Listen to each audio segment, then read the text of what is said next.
On today's episode of WatchJRGo, we are back with the Taylor ice cream machine that doesn't exist, and my dad who's been over here working on it. And today, well, it might make real ice cream. Maybe the ice cream machine might not exist, but it might make real ice cream. That's right.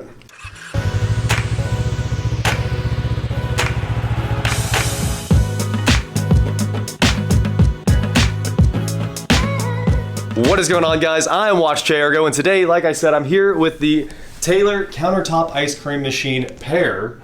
We got two of these things over here, and this one now, if you guys remember in the last video, was not really ready to run, and now it's looking a lot more complete. Yeah, so the last time we worked on it, we found several things that was wrong. The person who put this together, if you'll remember from the last time, this was a brand new unit that was bought in 1947 in a crate, sitting in Colorado, and a guy bought it at an estate sale, and about 4 or 5 years ago, from what I understand, brought it home and had a guy take this R12 compressor off of an old refrigerator and condensing unit, and this, no, I don't know where, this is just a kitchen table. Commercial kitchen thing. You know, a kitchen roller table. And so he had the guy put that together for him. Did a really poor job, I gotta tell you. So you can see they had a hole cut here. It looked like somebody punched a hole through there for the tubing with a punch. So it was a jagged, it looked like a bullet hole. It went through there. And this was just a little tiny slot right here. Yeah. So I took and cut this all out and fixed it all up. The old refrigerant lines were put together with soft solder. That's the old line that went up to the back of the unit, and this came right to the compressor. So it kind of sat in there just like that. Yep. This went up to the top, this went up to here, and then these guys went back over here. Well, it seems like he didn't need that elbow. Well, yeah, I mean, you could have. Well, I did it all with no elbows. You know, this was soft solder, and in the old days, that's what you used was my very first system I did when I was about 12 years old. I put it in with soft solder.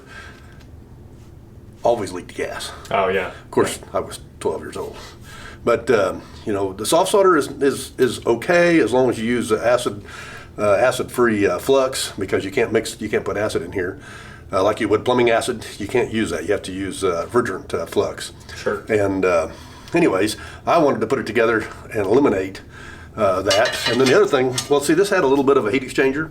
And the reason that's why he soldered them together. That's a subcooler, it's called. Yeah. And back when you used R12, the general rule of thought was if you could subcool your R12 on its way to the expansion valve and get better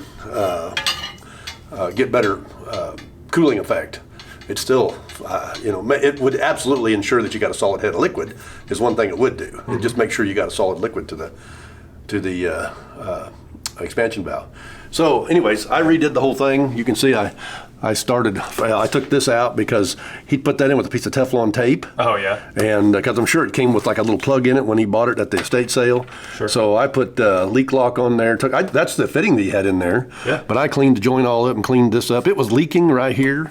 So anyways, put leak lock on it as it's kind of a Permatex for refrigeration. Put that on. Then I made a new heat exchanger. You can see I coiled this thing all the way around. Yeah. And then bent it all up. It didn't have a sight glass on it. It didn't have a dryer on it. And these fittings were just, well, I cut them off, but they just stuck a hole in the side of the pipe and had a fitting soldered onto it. Well, that's just a good recipe for breaking them off. Yeah, I remember that. Yeah, so got rid of that, put on a T, and I got these little mounts. These were in our junk drawer upstairs. So I put that all together. And then this was mounted in a box that was screwed, a plastic box that was screwed on. So I just made a little mount, put this rail across. This is a whole new temperature control though, isn't it? Yes, because I think, that is a new one, because the other ones, I think you're right. I mean, this one looks... No, that's the one that was on it. I'm pretty sure that was on. It was the temperature control I changed. Oh, okay. Yeah. So I had to change this temperature control right here. And now this is the original cover. Yeah. But what I did was I bought a new Ranco, and I kind of dissected the old one. That's the original from 1947. I see. And that's the cover that went on it. So what I did was I dissected this one and took the parts out of it so that I could put the original cover back on there. This metal cover. So it doesn't look like it's been changed. Sure. I added the New power wires. Yep. There's the temperature. That's a new temperature switch that I put on it. So what else? Then after I put it together, I put the R12 in it, had it refrigerating, and the thing was working perfectly. And then I came out here about a month later to start the thing up, and wouldn't work. It was out of gas. So I started tracing it, and started tracing the problem. And this is the old service valve, right there. I see you put 2 new valves on it. I went ahead and put, they was like, they were cheap. But what I found was this one here had rust inside here. I had never had that apart. Huh. But obviously somebody had, and it had rust in it, and it was leaking at that joint. So put a new seal in it, put that all back together, and just replaced the service valves. The other thing was this service valve, it's laying right here. It was, you can see by, that's the old suction service valve. Yeah. And, this thing's... Was it stuck? Well, no, it's just, this is rusted terribly. Sure. Now, for those of you who know refrigeration, you know that when you back this valve all the way out this way, as you unscrew it counterclockwise, it shuts off this port. That's your that was this port right here. It shuts off this port, and it shuts off any refrigerant to here. But while you're trying to evacuate it, if this is all rusty, which that's terrible rusty, right. It's no good. It leaks out of it while you're running the valve. Well, it just sucks air right in past it. Yeah. So you really can't get a good vacuum. So I went ahead and changed. And the new one, I was surprised when this at the Tecumseh part, there's the box it came in. You can still buy that. Huh. It was right here. It actually has a packing gland that you can tighten with a crescent right here, or tighten with a wrench. And you see it's like, there's that packing. Much fancier. That's a packing gland. Yep. And then one thing that you, there's that seal. That's that little Teflon seal. There's rust on top of that seal, and that was under this valve. Yeah. That's just a piece of Teflon. Sure. But I suspect that's where it was leaking. So okay. When I put it all back together, when I do it, I take this. This is an excellent product. Just a plug for Leak Lock, but that's it's a thick refrigerant oil that's actually you can. Yeah, this refrigerant oil will dissolve it. It's compatible with all oils. Oh, okay. And so what I do is I put it right down inside there, and then hammer that oil down inside, because I want to get oil inside this joint right here to make this nut easy to spin. Sure. I want oil on the back side of this flange. Then I oil up the threads, oil everything out here, oil up the Teflon, and when I put it together, I can hold this, tighten it down super tight. Yeah. You tighten this down to where it mechanically can't move, because you don't want it to move once it's sitting on top of that Teflon. It's always a pain to tighten them down without any lubricant in there. It is. So I put a crescent wrench right here, and tighten this down. So that's locked them both down. But anyways, I put that on all my, even on both sides of your flares. If you want to make sure, leaks are, you don't have to have a leak on a refrigeration system, right? They don't have to have gas every year. Yeah. And so you have to find all these leaks. And so anyways, after I put it together, I put that R12 in it, which is what, $25 a pound. Sure. And, I put probably 3 pounds in this thing, and it was all gone. I said, oh, ain't doing that again. So I went around and gave it a charge of 134A and started sniffing for it with the leak detector. And I found a little tiny bit of gas right down here at the top of this receiver. Oh, okay. So that's what made me, I just said, forget it. I'm stopping right there, going to replace them. And because these were all dry. I couldn't find any refrigerant at any of my joints that I made. With the old halogen leak tester? Yeah, with the H10A. Okay. But anyways, when I put these together, I lube up all this stuff. Yeah. Because I'm looking for just a little bit of crush. You don't have to crush them hard, but you're looking for a little crush when you tighten these copper fittings down. So anyways, I made this mount, and then I put a contactor. Well, the contactor was in here. Sure. So I just remounted the contactor, and this is all going to get a cover all the way around it. So, I know it's open electrical, but eventually it'll all be completely covered. Yeah.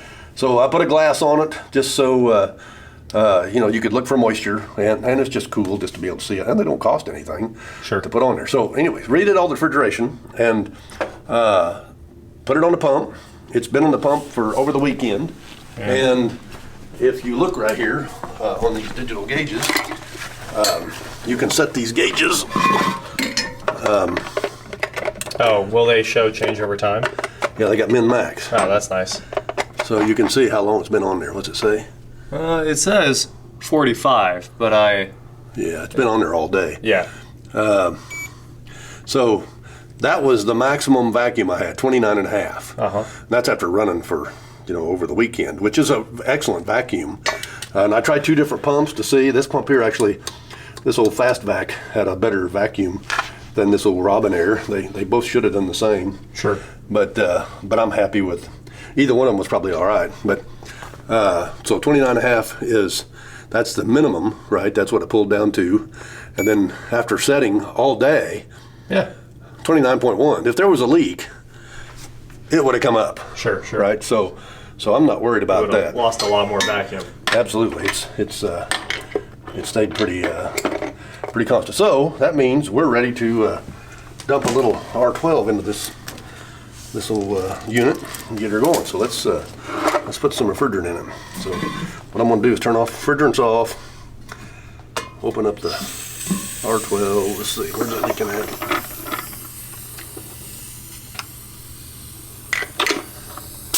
I think it's leaking right there. Huh. I'm going to change that hose. I had that off, so. Okay. I was going to say, don't you want to pull a vacuum on the charge line too? Well, It's probably normally, fine. normally, but I'll just purge a tiny bit of Refrigerant out of the hose? R12, yeah. Yeah. Just, Oh, you're not going to convert it? You're going to go back to R12? oh yeah, I'm just, where's the R12? Best refrigerant ever made, besides ammonia. So what I'm gonna do is give it just a tiny bit of pressure release. We'll purge the hose, that's all it takes. Okay, turn loose the refrigerant, and then open that up. Upside down or on its side? Yeah, put it clear up on the side, on top, where it's upside down. Yep. All right, so now we get a solid head liquid, and we're going to dump it right into the receiver. We're going to open the suction side because the hoses are crossed. Oh, yeah, okay. I was going to say. There's liquid R12 going in. That's nice that it has a brand new sight glass on there. Okay, we're filling this receiver right now. Yeah. Then once we get it up, we'll.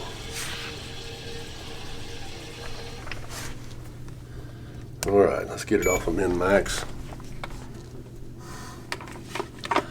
You know, this is the one thing I don't like about this thing, is you can only go between min and max. Oh, okay. See, it just goes back and forth. It doesn't. I think It really doesn't just have like a real-time display? Yeah, see, I can't get out of min max. Huh. I think if I turn it off, It'll eliminate min max. Okay. Interesting. Yeah. Well, this is why you want those testos, I guess. Yeah. It's kind of a low budget unit, but it works. Now. I mean, it can calculate superheat and everything, doesn't it? This one? Yeah, it does have ports for superheat. The liquid line service valve is closed. Yeah. Since it's closed, these are backwards. So what we're going to do is we're going to reverse the lines now. Okay. Well, actually, what we're going to do is we're going to turn it on for just a second. All right, it's time. Okay. So once we now. Do you want to change that belt first, or Yeah, let's go ahead and put this on so we can have this part done. we're just going to cut the belt? It should roll right off of there. I guess this is the original belt from 1947, We should probably, just in case, we should probably lock out, tag out. and you can see the belt's got a. Oh, yeah. It's set in one spot for forever, Sure did. and but it's a perfectly good belt. Yeah, but if you look at the seam, it actually doesn't look wonderful. Yeah, This is an old school belt. yeah, it's definitely. I mean, it's what 60, 70 years old. 60 years old. This is the exact same number. Yeah. New version, and it's a new Gates belt, just like that's a old Gates belt. Just got a new one for it. And then, Oh, by the way, you know, this is what I did. In order to eliminate a joint, I always like to eliminate joints. I wouldn't have had to. I mean, I could have flared this, right? Sure. But what I did was I just took silver solder, and I silver soldered this elbow. And in order to make it fit, what I did was I drove my swedge into the end of the copper tube to swell it out so that it'd fit this fitting, and so it just fit right in there nice and tight when I got done. And then I just silver soldered that, and it's just another place to eliminate a possibility for a leak. Sure. So that way I only had this factory flare to mess with, that flare, and those down there. So anyways, I just always like to eliminate. does this belt depends on the motor's weight to tension it, or Yes. Yes. So I see there's a spring mount. So we turn it on like this. Now this will turn on. Oh yeah, plug I it gotta in. plug it back in. Okay, so this is just the beater, they call it. See, I think it says beater. Yeah, It does say it says beater. That's much quieter. Yeah. And so now this controls the speed of the transmission. Yeah. So I figured out if you want to. See there, you can. Oh, I slow. So See the drive pulley right there? yeah. See, as I raise it up and down, it changes diameter. Oh, it does, huh? Well, Yeah. That's a contraption, right? Yeah, that's a There, contraption. move that. It's like a CVT from 1930 right there. It's a mini bike clutch. Yeah, it or is. an ice cream machine. Yep. And then it's got this little. It's got this. Did you hear that noise? Yeah. That's. I wonder if anybody who heard that noise knows what that is. That's a reluctance motor. So it has a bracelet inside instead of a start switch with capacitors. It uses a bracelet on the motor that shorts out the armature when it's sitting still, like it is right now. And as soon as it starts, the bracelet flies open. So most people have never even heard of that type of reaction motor. And then there's where you grease this. Oh, the clutch. Well, Or the the pulley. transmission. Yeah. Yeah, basically just to grease that pulley so that spring can move that back and forth. And this is just cooling. And another reason that I cut all these holes out, I cut this hole out and cut this hole out, is so that we could get air up in here. See right there, I just put it all the way down, which pushed it out. Right. Then as it rotates, the spring will push it back into the right spot. So the belt walks back up. Belt walks back out. Yeah, I see. And this is just your cooling fan to cool the whole thing off. So basically, we are, now this has got a really weird expansion valve. Again, for the refrigeration buffs who are watching on the channel, this doesn't have a power head on it. Yeah. Okay, so all you do is it's fixed. I saw there was no thermocouple coming on it. There's actually an adjustment right here, and this is something almost anybody who's watching has probably never seen. There's where you adjust it. So just like on a normal expansion valve where you have a spring and you adjust the pressure, usually you have a power element that pushes the valve back and forth, right? Right. So when it gets hot, the refrigerant expands, compresses the spring, and lets more refrigerant through to cool it off. And when it gets cold, the refrigerant and the power element shrinks, and then the spring pushes the valve back shut. Okay, well, this don't have any of that. It's just fixed. So it's just a spring against the power element or against the valve, and you just adjust that and fix it for a fixed superheat. And regardless of the temperature of the unit, it always runs with a fixed superheat adjustment. It even had that little boot. I mean, yeah. And look how soft that is. I mean, I can't believe that it's 1947 and it still looks this good. We did have to put them bands on there because it was held on with string before when it came from the factory. Oh, I see. So anyways, we're done in here. We'll leave the top off so we can see it running. Oh yeah, so we're anyway, gonna kick on the compressor. That's what. So right now it's in pump down mode, right? Yeah. So in other words, the refrigerant is stored in that little receiver down there. Sure. And it comes through here, up to here, and it's waiting. The refrigerant should be right here to go through, and it won't go through until I open it. So when we open it, you can come over here and watch it cut the refrigerant loose. See, the compressor's still running in a vacuum. See that? 26.9? Yeah. But I got 63 PSI in the receiver. Sure. So listen for the click. There's the click. Now see now we're breaking that vacuum, right? Yep. There we're negative, okay. Okay, now it's gonna go positive, and then we get enough pressure. There, the compressor started. Kicked on. Okay, so now we're gonna shut that off. Okay, now it should pump down and shut off, which it did at 5 PSI. Yep. Okay, so all we did was just reverse The the hoses. blue and the red hose, so that, I mean, I wouldn't have had to do that, but and it would have ran with them backwards, but any refrigeration guy knows that, but we'll just go ahead and do it. Now, we're gonna charge it until the sight glass clears with 12, so turn it on. Now, right now, you can see it's in pump down, so the suction's it's basically at no pressure, and we got 75 PSI in the receiver. Yeah. So we'll turn that on, suction will come up, pressure switch turns it on, and now we are refrigerating. So what we want to do now is refrigerate until this glass clears. Oh yeah, let's go look at the sight glass. Yeah, I can see the liquid downside. See a little oil in there. Yeah. Okay, so let's give it some refrigerant. It's only been on for 2 minutes now, and you can see that layer of frost in the barrel already. We need some testing gear for this. 74 degrees is our ambient. Fahrenheit, it's in American units. And 2.3, 1.4, 2. It's really cold. I feel like there's some kind of error. As I get closer, I've got 0 in the middle of the barrel. We just shut off because we got cold. I mean, the barrel is at 0. I would assume it's working properly. Yeah. Yeah. As soon as I shot that last bit of refrigerant in it, It's freezing in there. it chilled it right down. The center of the barrel on this thing is 0. Out here at the back, interestingly, it doesn't refrigerate the back of the barrel. It's 60 at the back of the barrel and 0 on the sides. Look at the suction line coming out. Is it crossed over?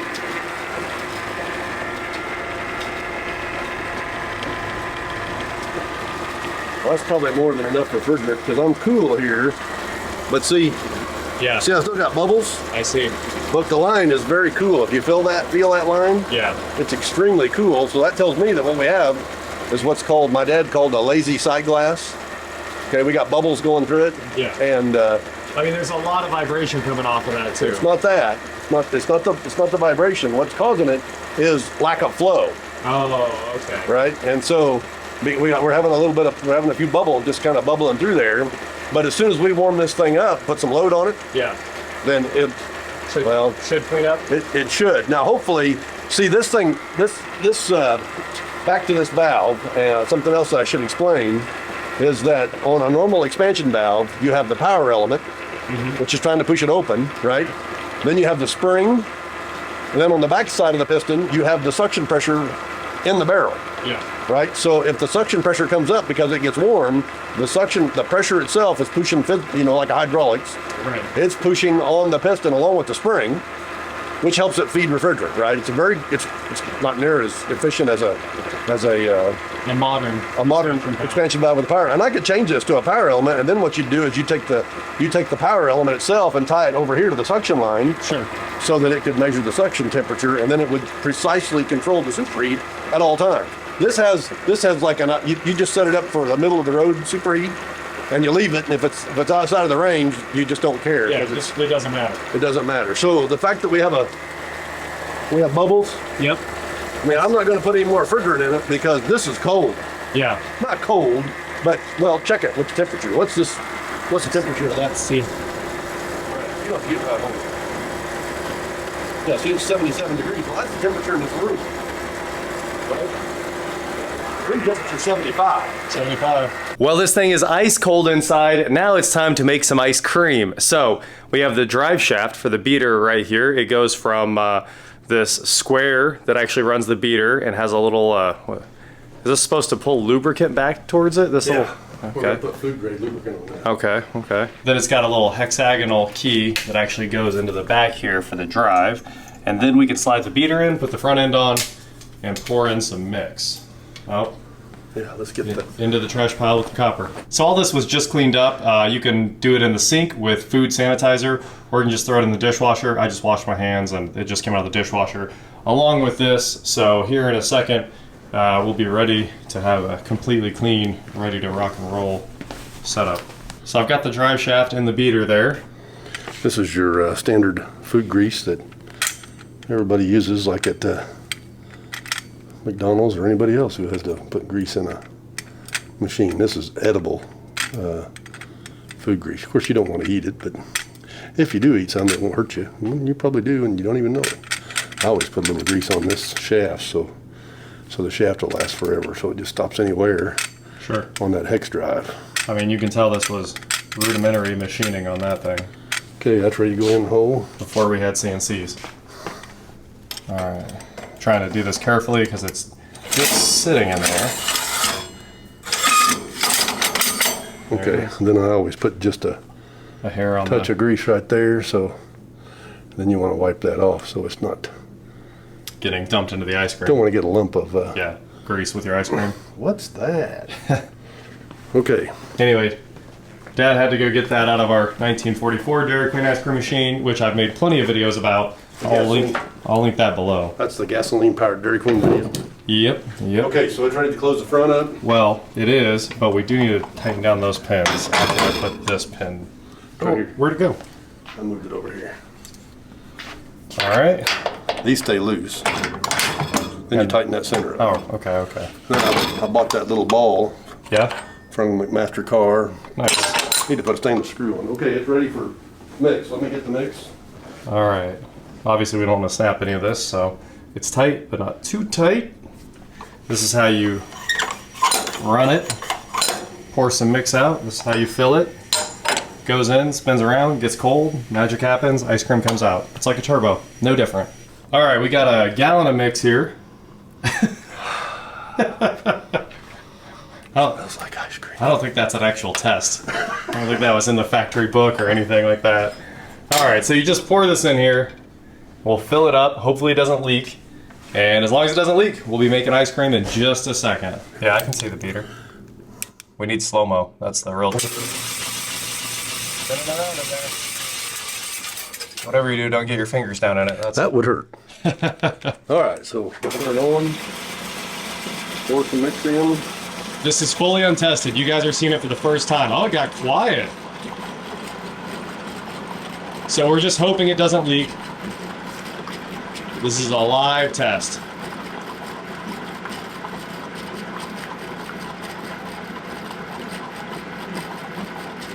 Are you putting all of it in? Got the 6-quart machine. Okay. So we'll put in.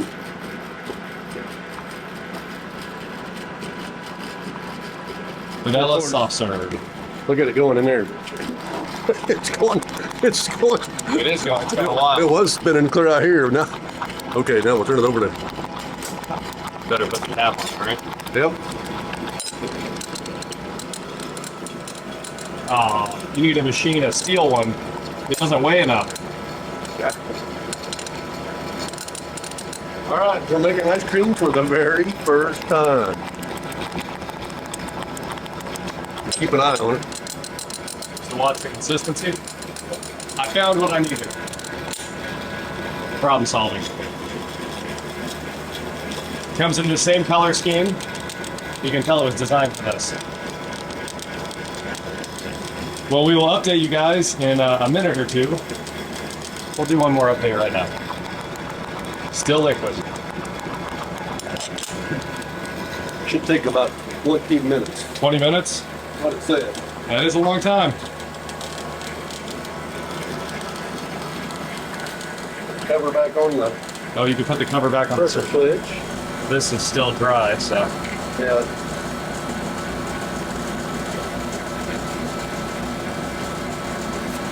Well, she's doing some work now. Yep. Oh, look at there. What? You can see that. Oh, yeah. There's a couple of bubbles on there. It looks way better. Yeah, but you gotta check this. Oh, look, now you can feel that.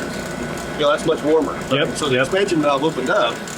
Like I say, the reason the expansion valve opened up is because the suction pressure is high because of the load caused by the mix. Yeah. So it makes the evaporator pressure go up. And since that evaporator pressure went up, the pressure in the evaporator plus the spring pushes the piston up and lets more refrigerant go through, right? Yeah. And that's why, the suction line's warm right now. Yep. Suction line's warm. This line it's warm. I don't know what that is from touch, but it's above my hand temperature. Yeah. So we could probably use another smidgen of gas. Ah, it already looks a little bit thicker. Just a hair. That's it. Yeah, it's changing its Texture a little bit. yeah. Sure is. I don't know what the temperature is yet. I just gave it just another shot of trigger, make another just a little bit of gas, and the sight glass clears right up. So it'll clear. 5-minute update. We might have to let some mix out of this because it is expanding. It sure is. That's what it should be doing. It's gonna fill all the way up here in a second. Luckily, it looks like everything's sealing. The front sealing, my tape that makes this rattle stop, that's kind of working out. And the spout, the dispensing spout there, is also sealing very well. So that's all working out just the way it's shown. Give it a little bit of Wow, that is. clear head. Yeah. You really have to pull on that thing, huh? Yeah, make a mix. All right, are we down enough? No. Oh, no, it immediately pulled a ton in. Okay, I think you're all right. That's a milkshake. A couple more minutes here, and look at that. That looks like ice cream. It's looking like it. It's getting real thick. Well, it's time for the pour. Just what everyone's been waiting for. That looks like soft serve ice cream. Wow. That's. Oh no, It's full. It's overflowing. It's really expanding. I think it put a lot of air in it. It did. Oh wow, when you close it in, we're gonna have a mess. Let me go get another cup. Okay, go get, and a spoon. We got two giant, well, actually we got 3 giant cups out of this thing so far. And now, of course, we made a mess, but if you look down in here, we finally got a little bit of the ice cream down so you can see the meter doing its work. Is it good? Oh yeah, Oh, that's good mix. I better try it. Vanilla. These cups also weigh nothing. So if we put this on a scale, whatever, you got a lot of air in there. And the air obviously changes the consistency a lot. So this is probably pretty good. This cup weighs basically nothing compared to a cup of mix. Look at the whole front, it's all icy. Oh, it sure is. Now, I just turned it off the refrigerant over here. Yeah. This is warmer. So, I don't know if I can turn it back on or not. Probably have to warm up quite a bit. So the compressor should shut off. Yeah. But the compressor is going to have to shut off in order to get this mix out. Oh, for sure. 'Cause it's too cold. It's too cold. This thing won't push it out. So Oh. now the compressor's off. Yep. And we really don't need to beat it anymore. Oh, look in there. So we're just gonna let it melt.